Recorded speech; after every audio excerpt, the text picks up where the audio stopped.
আসসালামু আলাইকুম, স্বাগত জানাচ্ছি আমার চ্যানেলের নতুন একটা টিউটোরিয়ালে।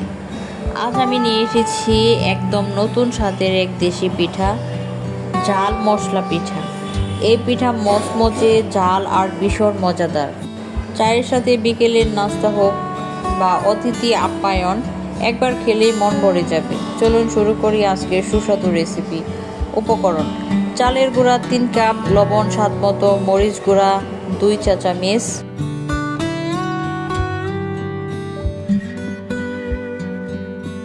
হলুদ গুঁড়া 1 চা চামচ, ধনিয়া গুঁড়া 2 চা চামচ, জিরা গুঁড়া 1 চা চামচ, পেঁয়াজ বাটা 2 চা চামচ, রসুন বাটা 2 চা চামচ, আদা 1 চা চামচ, পেঁয়াজ কুচি 1 কাপ,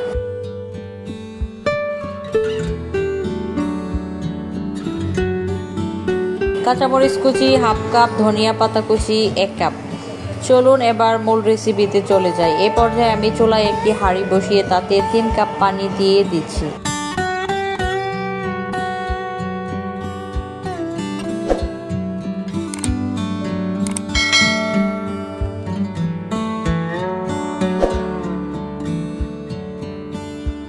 পানির মধ্যে পেঁয়াজ কুচি, মরিচ কুচি দিয়ে দিচ্ছি।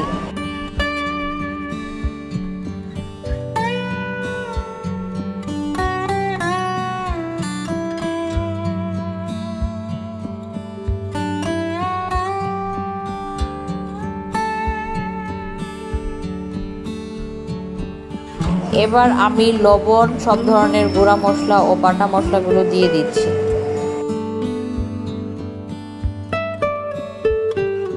পানি বলক চলে আসলে চালের গুঁড়াগুলো দিয়ে দিতে হবে। পানিতে বেশি জাল দিয়ে পানি শুকিয়ে ফেলা যাবে না। বলক ওঠার সাথে সাথে চালের গুঁড়া দিয়ে দিতে হবে। এখন পানিতে বলক চলে আসছে, আমি গুঁড়াগুলো দিয়ে দিচ্ছি। নেড়ে চেড়ে দিচ্ছি।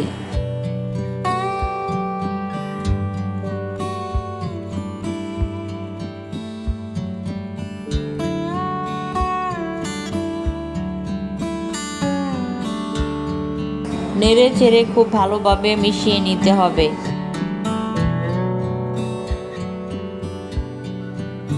ভালোভাবে মিশিয়ে আমি ডো তৈরি করে ফেলেছি। এখন ডো ঢেকে কিছুক্ষণ ঠান্ডা হওয়ার জন্য রেখে দেব।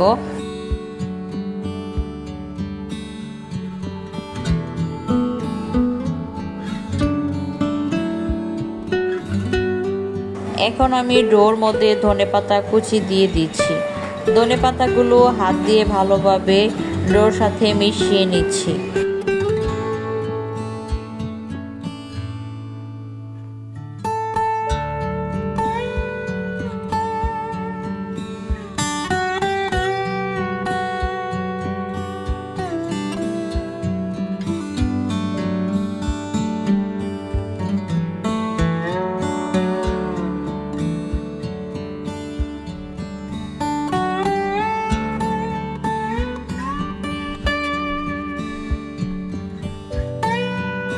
মেশানো হয়ে গেছে। এখন আমি অল্প একটু ডো নিয়ে রুটি বানিয়ে নিচ্ছি। রুটির পুরুত্বটা পরোটার মতো হয়ে যাবে। এখন রুটি থেকে আমি একটি স্টিলের বাটি দিয়ে কেটে নিচ্ছি গোল গোল করে। আপনারা আপনাদের ইচ্ছে মতো ডিজাইন করতে পারেন। দেখেন আমার পিঠাগুলো গোল গোল হয়েছে। এভাবে আমি পুরো ডো রুটি বেলে তারপর পিঠা বানিয়ে নিচ্ছি। আমার সবগুলো পিঠা হয়ে গেছে। এ পর্যায়ে আমি চুলায় একটি ফ্রাই প্যান বসিয়ে তাতে তেল দিয়ে দিচ্ছি। তেল গরম হয়ে গেছে। এখন আমি পিঠাগুলো দিয়ে দিচ্ছি। পিঠাগুলো ভাজতে আমার 3 থেকে 4 মিনিট সময় লেগেছে।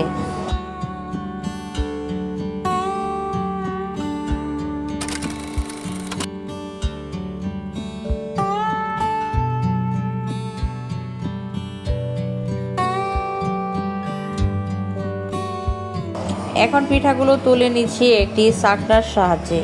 এভাবে আমি সবগুলো পিঠা একে একে ভেজে নিব।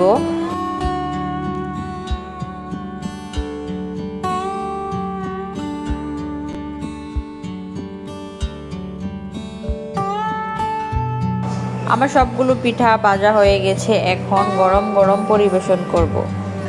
আমার চ্যানেলের ভিডিওগুলো যদি আপনাদের ভালো লাগে তাহলে লাইক, কমেন্ট এবং শেয়ার করে পাশে থাকবেন এবং চ্যানেলটা সাবস্ক্রাইব করবেন এবং পাশে থাকা বেল আইকনটাতে প্রেস করে রাখবেন যাতে পরবর্তীতে নতুন ভিডিও দিলে তার নোটিফিকেশনটা আপনারা সাথে সাথে পেয়ে যান। দেখা হবে পরবর্তী নতুন কোনো রেসিপিতে। সে পর্যন্ত সবাই ভালো থাকবেন, সুস্থ থাকবেন। ধন্যবাদ সবাইকে।